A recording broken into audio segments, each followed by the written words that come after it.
Alhamdulillah, jumpa lagi dengan kami Rusdi Amawang, anak kampung Kalimantan. Pada kesempatan kali ini kami ingin mengupas fakta dan opini dari sudut pandang yang berbeda tentang honorer atau non-ASN Indonesia. Alhamdulillah merupakan suatu kabar gembira bagi non-ASN honorer Indonesia. Melalui berita online pojok1.id tentang 9 poin penting hasil pertemuan terbaru honorer dan Menpan RB soal PPPK 2024. Berita dipublikasikan Jumat tanggal 7 Juni 2024. Simak beritanya dari Pojok1.id berikut ini. Pojok1.id, bagi honorer dan status P pada seleksi PPPK, ini ada 9 hasil pertemuan antara honorer dengan Menteri Pendayagunaan Aparatur Negara dan Reformasi Birokrasi, Menpan RB, Abdullah Azwar Anas. Pertemuan tersebut dilakukan membahas terkait pengangkatan honorer menjadi ASN pegawai pemerintah dengan perjanjian kerja atau PPPK. Ada 9 poin penting hasil dari pertemuan tersebut. Berikut ini rincian lengkap dengan penjelasannya. 1. Tes PPPK 2024 dibuka baik teknis maupun guru, artinya untuk semua formasi sebagaimana yang sudah diumumkan pemerintah sebelumnya berdasarkan usulan dari daerah. Mulai dari PPPK tenaga teknis, PPPK guru dan PPPK tenaga kesehatan. 2. Ijazah guru S1 yang disesuaikan dengan formasi guru yang ada. Dengan demikian dipastikan bahwa seleksi PPPK 2024 adalah untuk menghabiskan semua guru honorer. Mereka dipastikan akan diangkat sebagai ASN pegawai pemerintah dengan perjanjian kerja atau PPPK guru pada tahun ini. 3. Tenaga teknis kualifikasi pendidikan mulai dari ijazah SD sampai dengan S1. Seperti diketahui bersama, berkaitan dengan adanya nomenklatur terbaru untuk jabatan pelaksana, mengakomodir honorer tendik. Selain itu juga tenaga teknis yang ada di kantor atau satuan pendidikan. Baik penjaga sekolah, pustakawan, penjaga kebersihan dan lainnya, akan diakomodir sebagai tenaga teknis.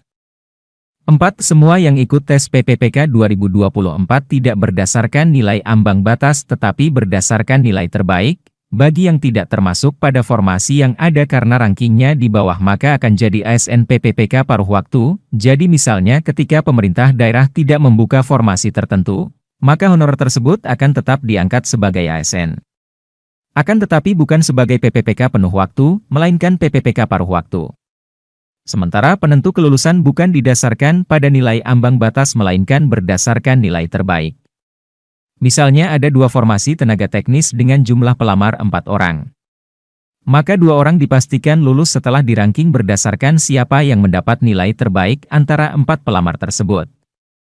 2 honorer dipastikan diangkat sebagai PPPK penuh waktu, sementara 2 lainnya diangkat sebagai PPPK paruh waktu. 5. Penyelesaian PPPK paruh waktu termasuk penggajiannya akan diatur berdasarkan aturan berikutnya, sedang dibuatkan. Sampai saat ini memang belum ada aturan terkait hal ini. Tapi nantinya akan diatur kemudian melalui Permen PNRB. Termasuk terkait teknis jam kerja dan mekanisme penggajian. Berdasarkan bocoran, gaji yang diterima PPPK paruh waktu tidak boleh lebih rendah dari gaji honorer. 6. Untuk tahun ini rencana yang bisa ikut tes PPPK 2024 minimal 3 tahun masa kerja. Data yang diambil antara dari BKN dan Dapodik sesuai kesepakatan hasil rapat Kemenpan RB dengan kementerian terkait yang hasilnya 2 minggu sudah ada. Artinya ini adalah upaya untuk mengakomodir honorer yang tidak terdata dalam database BKN agar bisa ikut seleksi PPPK 2024.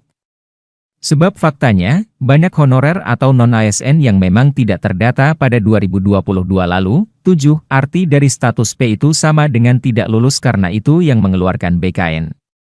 Kalau tahun 2022 Kemenpan RB yang buat, artinya bahwa honorer yang pada seleksi PPPK 2023 dinyatakan tidak lulus. Dengan demikian honorer status P wajib ikut ujian lagi pada seleksi PPPK 2024. Hal ini berbeda dengan guru P1 yang tidak perlu mengikuti ujian karena mereka tinggal menunggu mendapat penempatan saja. Artinya, ini sekaligus menjawab pertanyaan honorer status P seleksi PPPK 2023 yang menuntut agar disamakan statusnya dengan guru P1. 8. Untuk tahun 2025 rencananya akan dibuat menurut hasil ranking dari hasil 2024 sesuai dengan kebutuhan Pemda. Besar kemungkinan ini dilakukan untuk mengakomodir honorer yang tidak terakomodir pada seleksi PPPK 2024, mungkin karena formasi yang terbatas. Nantinya Pemda akan merekrut honorer sebagai pegawai pemerintah dengan perjanjian kerja berdasarkan ranking hasil seleksi PPPK 2024. Tentu saja hal ini baru bisa dilakukan jika sudah ada regulasi yang mengatur.